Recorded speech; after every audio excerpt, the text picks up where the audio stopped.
Assalamualaikum warahmatullahi wabarakatuh. Salam sobat hobi bola.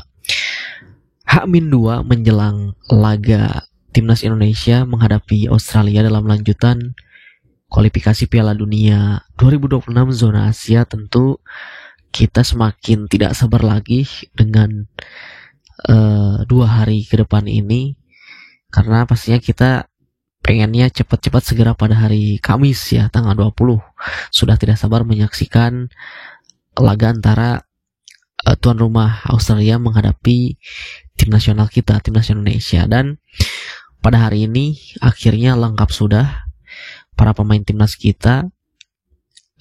Sebanyak 29 pemain sudah berkumpul di Sydney, dimana pada hari ini tadi itu kurang lebih sekitar pukul 3 sore Kevin Dix sudah mendarat di Sydney, dan yang terakhir disusul oleh Ragnar Oatmangun tadi pada pukul 19 waktu Indonesia Barat. Dan Ragnar ini adalah sebagai pemain terakhir yang datang menuju ke Sydney, dan lengkap sudah semua pemain timnas Indonesia. Dan mungkin besok akan mulai latihan dengan strategis sekaligus juga pitch testing stadium ya, Sydney Stadium, itu uji coba lapangan. Nah, di video kali ini saya akan membahas terkait tim lawan ya, timnas Australia. Jadi saya akan kesampingkan dulu membahas mengenai tim nasional Indonesia. Mungkin besok baru saya akan mencoba membahas terkait strategi apa yang akan dibawakan oleh Patrick Kluivert, dan kali ini saya akan membahas mengenai dari tim lawan ya, sekali-kali lah berbeda dari channel-channel lain yang saat ini memang banyak sekali membahas tentang strategi timnas Indonesia seperti apa. Nah, kalau saya akan mencoba kali ini membahas bagaimana dari kubu tim lawan, bukan soal strategi ataupun apa, tetapi ini adalah hal yang unik yang selalu dilakukan oleh timnas Australia sepanjang perjalanan mereka di kualifikasi Piala Dunia 2026 kali ini.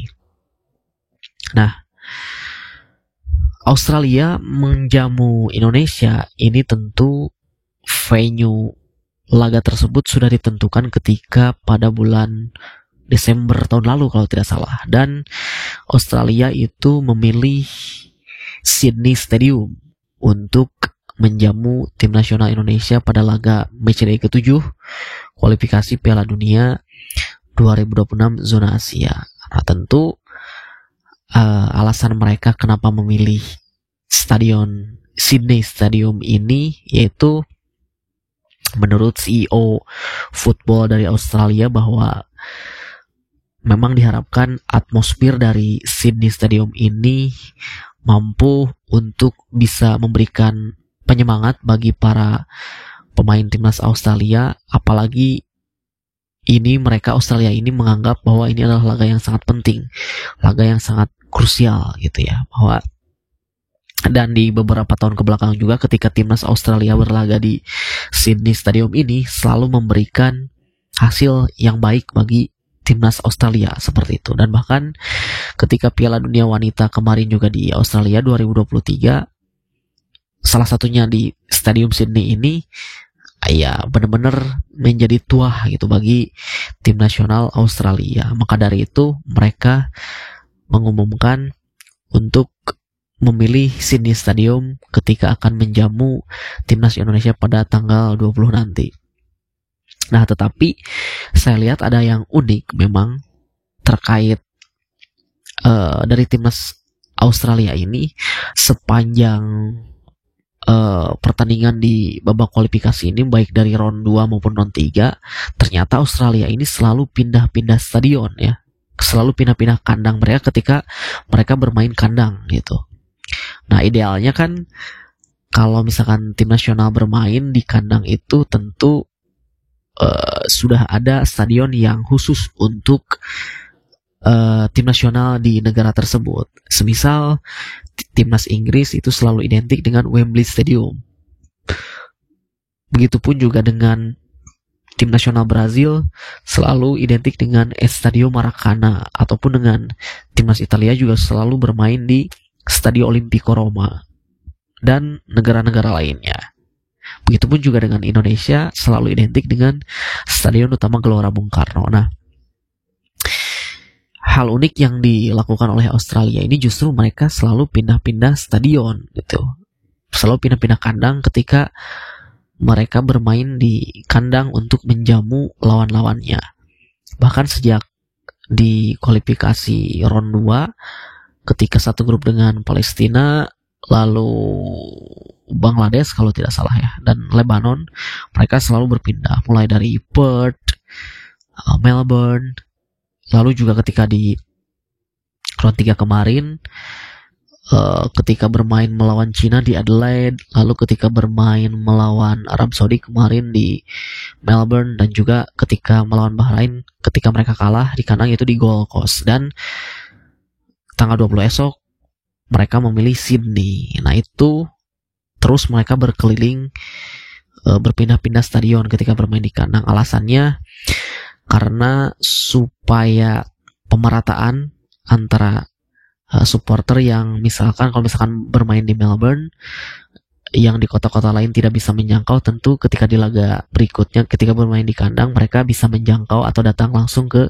stadion seperti itu. Nah, selain dari itu juga memang kenapa selalu berpindah stadion, timnas Australia ini juga banyak sekali dari para pemainnya yang saat ini bermain di Eropa kebanyakan tentu awal karirnya itu mereka bermain di liga-liga lokal mereka, dan salah satunya nanti di Sydney itu mereka mengenang ketika mereka masa mudanya atau masa awal mereka merintis karir ya, salah satunya pelatih mereka itu Tony Popovic ya, memulai karir sepak bolanya di Sydney, yang memang Sydney Stadium ini adalah merupakan dari kandang Sydney FC itu. Jadi selain dari pemerataan tadi, karena mereka juga negara Australia ini terdiri dari beberapa negara bagian ya, 6 negara bagian kalau tidak salah. Jadi ketika di negara bagian lain yang tidak bisa menjangkau ke stadion yang di pertandingan sebelumnya, nah maka di pertandingan selanjutnya dipilihlah stadion yang berbeda seperti itu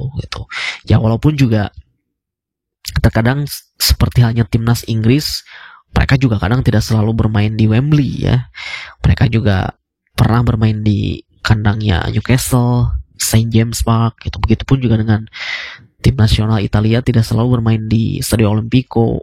Mereka juga pernah bermain di stadionnya Udinese, lalu juga di San Siro juga ya. Tetapi memang yang kita tahu idealnya bahwa timnas itu mempunyai satu kandang khusus tersendiri itu. Seperti halnya Indonesia ya di Stadion Utama Gelora Bung Karno. Tetapi ya memang dengan hal unik yang dilakukan oleh Australia ini, tentu hal positifnya ya ketika suatu negara itu punya stadion yang benar-benar profesional, benar-benar sudah standar FIFA, benar-benar secara sarana prasarana, lalu juga secara fasilitas itu memadai, lengkap, dan benar-benar sudah layak dipergunakan sebagaimana mestinya untuk pertandingan sepak bola dan sudah terstandar FIFA, itu mempunyai keuntungan. Jadi tim nasional itu bisa bermain di mana saja ketika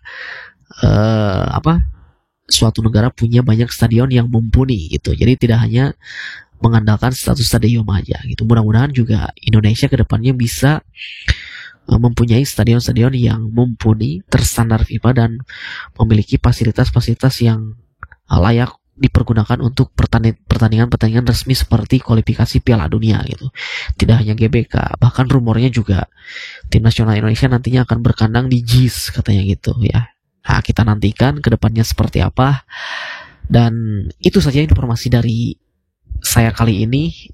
Mudah-mudahan bermanfaat bagi teman-teman ya. Itu adalah hal unik yang dilakukan oleh timnas Australia ya. Dan tentu pastinya kita sudah tidak sabar menunggu tanggal 20 Maret nanti ya. Itu saja dari saya, terima kasih. Sampai jumpa lagi di video selanjutnya.